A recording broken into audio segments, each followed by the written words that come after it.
அனைவருக்கும் அன்பான வணக்கம். சப்த விடங்க தலங்களை பார்க்க போறோம். நேத்திலிருந்து அதை நம்ம ஆரம்பிச்சிருக்கிறோம். இன்றைக்கு 2வது தலமாக நாகப்பட்டினத்தில் எழுந்தருளி அருள் புரியக்கூடிய தியாகராஜரை பத்தி தெரிஞ்சுக்கலாம் வாங்க. நாகப்பட்டினம் எல்லாருக்கும் தெரிஞ்ச ஒரு அற்புதமான ஊர். இந்த ஊர்ல எழுந்தருளி அருள் புரியக்கூடிய இறைவன் காயா ரோகணேஸ்வரர் அப்படிங்கிற திருப்பெயரோடு அருள் புரிந்து கொண்டு இருக்கிறார். அம்பாள் நீலாயதாட்சி அப்படின்னு அம்பாளுக்கு பேரு. கரும் தடங்கண்ணி அப்படிங்கிறது அழகான தமிழ் பெயர் அம்பிகைக்கு அமைய பெற்றிருக்கிறது. இதுதான் சப்த விடங்க தலங்கள்ல இன்னைக்கு நாம பார்க்க போற திருத்தலம். ரொம்ப அழகா இறைவனை நாம் தவம் செய்து வழிபாடு செய்து மோட்சம் கிடைக்க வேண்டும் அப்படின்னு பிரார்த்தனை பண்றோம். எல்லாருக்கும் வரம் கொடுக்கிற போது இறைவன் மோட்சத்தை வேண்டும்னு கேட்கிறவங்களுக்கு அந்த மோட்ச நலனை தருகிறார். ஆனால் அந்த மோட்ச நலனை அந்த உயிர்களானது பெறுகிற போது ஆன்மா மட்டும்தான் மோட்சத்திற்கு செல்லுகிறது. உடலானது பூமியில ஒன்று எரியூட்டப்படுகிறது அல்லது பூமியிலே புதைக்கப்படுகிறது. ஆனால் இந்த உடலோடே நம்மை ஆட்கொள்ளக்கூடிய மூர்த்தி, அப்படிப்பட்ட மூர்த்திக்கு திருநாமம் என்ன அப்படின்னா காயாரோகணேஸ்வரர் அப்படின்னு சுவாமிக்கு பேரு. இதுல 3 தலங்கள் சிறப்பு பெற்றதாக இப்பெயரிலேயே விளங்குகின்றது. ஒன்று கட்சி காரோணம், மற்றொன்று குடந்தை காரோணம், மற்றொன்று நாகை காரோணம். 3 காரோண திருத்தலங்கள் நமக்கு அமைய பெற்றிருக்கிறது. காஞ்சிபுரத்திலே அமைந்திருக்கக்கூடிய காயாரோகணேஸ்வர சுவாமி, குடந்தையிலும் அதே பெயர் தான், நாகையிலும் இறைவனுக்கு அதே திருப்பெயர் தான். இது வருவதற்கு என்ன காரணம்? புண்டரீகர் அப்படிங்கிற ஒரு மகரிஷி. இந்த மகரிஷி சிவபெருமானை வேண்டி கடுமையான தவம் செய்கின்றார். சிவபெருமான் வந்து அவருக்கு என்ன வரம் வேண்டும் அப்படின்னு கேட்டபோது, சுவாமி எனக்கு மோட்ச உலகத்தை கொடு. எல்லாருமே முக்தி தான் வேண்டுவாங்க கடவுள்கிட்ட. அப்படி எனக்கு மோட்ச உலகத்தை கொடு அப்படின்னு கேட்கிறார். கேட்ட உடனே சிவபெருமான் உனக்கு அந்த மோட்ச நலனை நான் தருகிறேன் அப்படின்னு சொல்லிட்டார். அப்புறமா அவர் திரும்பவும் கேட்கிறாரு, சுவாமி மோட்ச உலகம் என்பது என்னுடைய ஆன்மாக்கு மட்டும் நான் கேட்கல, என்னுடைய உடம்புக்கும் சேர்த்துதான், இந்த காயத்திற்கும் சேர்த்துதான் நான் கேட்கிறேன் அப்படின்னு சொன்ன உடனே சிவபெருமான் தமது கரங்களினாலே அவரை ஆலிங்கனம் செய்து கொண்டு அவருடைய உடம்போடு அவர் எங்க அனுப்புறாராம்? மோட்ச உலகத்திற்கு அனுப்புகிறார். அப்போ தன்னோடு இறைவன் ஆலிங்கனம் பண்ணி அவர் அப்படியே இணைத்து கொண்டார். அதனால காயத்தோடு அவருக்கு அருள் புரிந்த காரணத்தினால் இறைவனுக்கு காயாரோகணர் அப்படிங்கிற திருப்பெயர் அமைய பெற்றிருக்கிறது. எவ்வளவு அற்புதமான ஒரு சிவபெருமான் பாருங்க. பக்தன் எதை கேட்டாலும் தவம் செய்து கேட்டுவிட்டால் அந்த தவத்திற்கு உண்டான வலிமையை இறைவன் இல்லை அப்படின்னு சொல்றதே இல்லை. கண்டிப்பா இறைவன் கொடுத்துட்றார். உடம்போடு இறைவனை அடைய முடியுமா? காயம் அப்படிங்கிறது இந்த உடம்பு. காயமே இது பொய்யடா, வெறும் காற்றடைத்த பையடா அப்படின்னு சித்தபுருஷர்கள் பாடியதெல்லாம் நம்ம கேட்டு இருக்கிறோம். ஒன்றுத்துக்குமே பயன்படாத எரியூட்டக்கூடிய அல்லது புதைக்கப்படக்கூடிய இந்த காயத்தை கூட காப்பாற்றிய இறைவன். அதனால் இந்த இறைவனுக்கு ஒரு தனிப்பெரும் சிறப்புண்டு. உடம்பில் ஏற்படக்கூடிய எல்லா வகையான பிரச்சனைகளையும் மாற்றி உடம்போடு எப்படி அவருக்கு உயர் பதவியை கொடுத்தாரோ அப்படி நமக்கும் வாழ்க்கையிலே உடம்பில் இருக்கக்கூடிய அனைத்து விதமான நோய்களையும் நீக்கி ஆரோக்கியத்தை தந்து முக்தி நலனையும் தரக்கூடிய அழகான திருப்பெயர் படைத்தவர் இந்த காயாரோகணேஸ்வரர் என்று சொல்லக்கூடிய சிவபெருமான். இந்த அம்பாளை பத்தி சொல்லியே ஆகணும். அம்பாள் வந்து ரொம்ப ரொம்ப அழகு. கருந்தடங்கண்ணி அப்படின்னு அம்பாளுக்கு பெயரு. நீலாயதாட்சி, நீலோத்பல மலர் போன்ற குளுமையான பார்வையை உடையவள். ஒரு பக்தனை பார்க்கிற போது அந்த பார்வை எப்படி இருக்கணும்? ரொம்ப ஆனந்தமா குளுமையா இருக்கணும். அவனை போய் கோவமா உக்கிரமா பார்த்தா அந்த கோவத்தையும் உக்கிரத்தையும் ஒரு சாதாரணமான பக்தனால் தாங்கிக் கொள்ள முடியுமா? அப்ப கோவமே இல்லாத குளிர்ந்த பார்வையாக அம்பாள் பார்க்கக்கூடிய ஒரு அழகான திருத்தலம். அதனால இந்த திருத்தலத்துல அம்பாளுக்கு இப்படி ஒரு பெயர். அக்ஷம் அப்படின்னா கண்ணு. மீனாட்சி, காமாட்சி மீனை போன்ற கண்ணை படைத்தவள். காமனை பழித்த கண்களை உடையவள். அதனால அம்பாளுக்கு காமாட்சி அப்படின்னு பேரு. இங்க கருந்தடங்கண்ணி அப்படின்னு அழகான தமிழ் பெயரால அழைக்கப்படக்கூடிய இந்த ஆலயத்துல அநேகமான சிறப்புகள் உண்டு. அநேகமான வரலாறுகள் உண்டு இந்த ஆலயத்துல.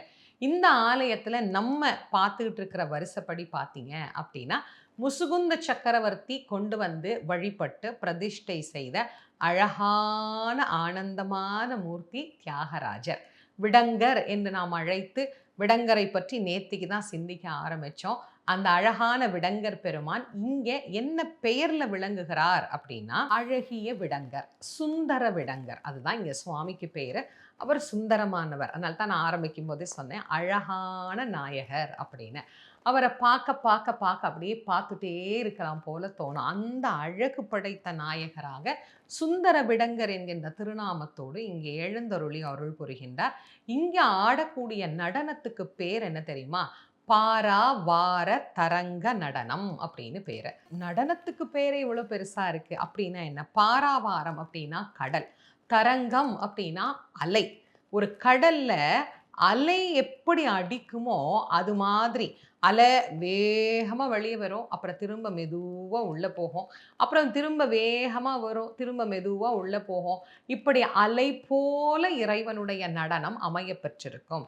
மேலெழுந்து வரக்கூடிய அந்த அலை எப்படி மீண்டும் கடலுக்குள்ளே செல்லுகின்றதோ அதுபோல சுவாமி ஆடுறதும் அப்படிதான் இருக்கும். அவ்வளவு அழகாக இங்கே சுவாமியினுடைய நடனம் அப்படிங்கிறது அமைந்திருக்கும். இந்த சப்தவிடங்க தலங்கள்ல ஒவ்வொரு தலத்திலேயும் இறைவன் ஒவ்வொரு நடன காட்சி நமக்கு தருகிறார். அதுதான் அந்த நடனத்தினுடைய சிறப்பே. நாம நேற்றைய தினம் திருவாரூரை பத்தி பார்த்தோம் இல்லையா? அஜபா நடனம். நிறைய பேர் பார்க்கல, இதான் முதல்ல பார்க்குறீங்கன்னா தொடர்ந்து உங்களுக்காகவே நான் நிறைய பதிவுகள் இதுக்கு முன்னாடி கொடுத்துருக்கிறேன். மார்கழி மாசத்துல சிறப்பு பதிவுகளாக அதை போய் பாருங்க. ஒவ்வொரு சிவன் கோயில்லையும் இவ்வளவு சிறப்பு இருக்கா, இவ்வளவு பெருமை இருக்கா அப்படின்னு நமக்கு அதெல்லாம் கேட்டதுக்கு அப்புறம் அங்க போகும்போது பார்க்கும்போது அதை நம்மளால கண்டிப்பாக உணர முடியும். அப்படி இறைவன் பாராவார தரங்க நடனம் அப்படின்னு சொல்லக்கூடிய ஒரு அற்புதமான தாண்டவத்தை இங்க நிகழ்த்தி கொண்டிருக்கிறார். அதுதான் இந்த ஆலயத்தில் உள்ள தியாகேசருக்கு சிறப்பு. நடனத்துக்கு என்ன காரணம் அப்படின்னா, இறைவனுடைய நடனத்துக்கு அநேகமான காரணங்கள் சொல்லலாம். இது கடற்கரையில் அமைந்த கோவில்.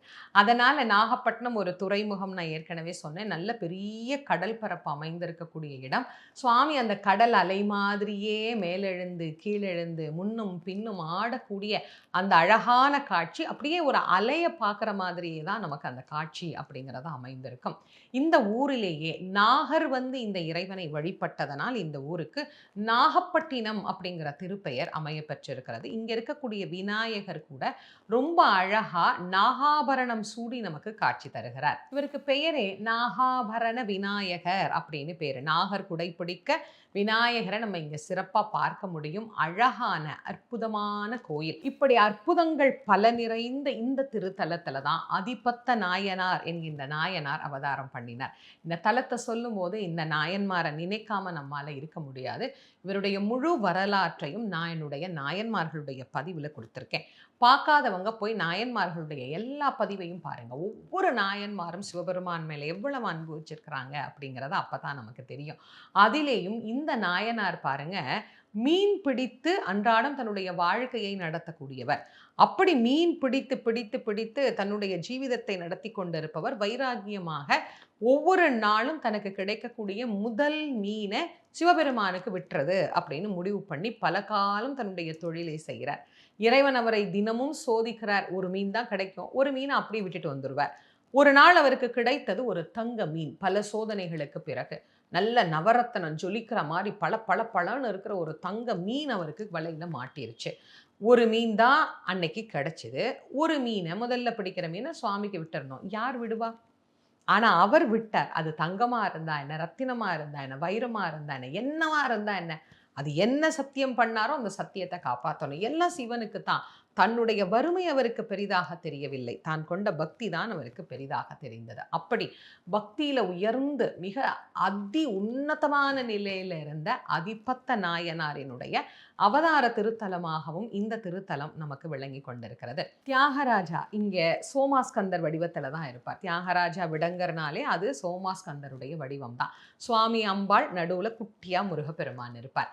இந்த திருத்தலத்துல இதுக்கு முன்னாடி இந்த பெருமானுடைய நடனத்தை நீங்க பார்த்துருக்கிறீங்களா, அல்லது இந்த பெருமானை வழிபட்டு இருக்கிறீங்களா அப்படிங்கிறத எனக்கு கமெண்ட்ஸ்ல சொல்லுங்க. இது வரைக்கும் இந்த பெருமானை நாங்க வழிபட்டதே இல்லை அப்படின்னா கண்டிப்பா ஒரு முறை போய் இந்த பெருமானை வழிபாடு செய்யுங்க. சப்த விடங்க தலங்கள்ல இரண்டாவது தலமாகிய நாகப்பட்டினத்தை பத்தி இன்னைக்கு நாம நம்முடைய பதிவுல பார்த்தோம். இதை உங்களுடைய நண்பர்கள், உற்றார் உறவினர்களோட பகிர்ந்து கொள்ளுங்க. உங்கள் அனைவருக்கும் நன்றியும் வணக்கமும் கூறி விடைபெறுவது திருமுருக வள்ளல் வாரியார் சுவாமிகளின் மாணவி தேசமங்கையர்க்கரசி. நன்றி, வணக்கம்.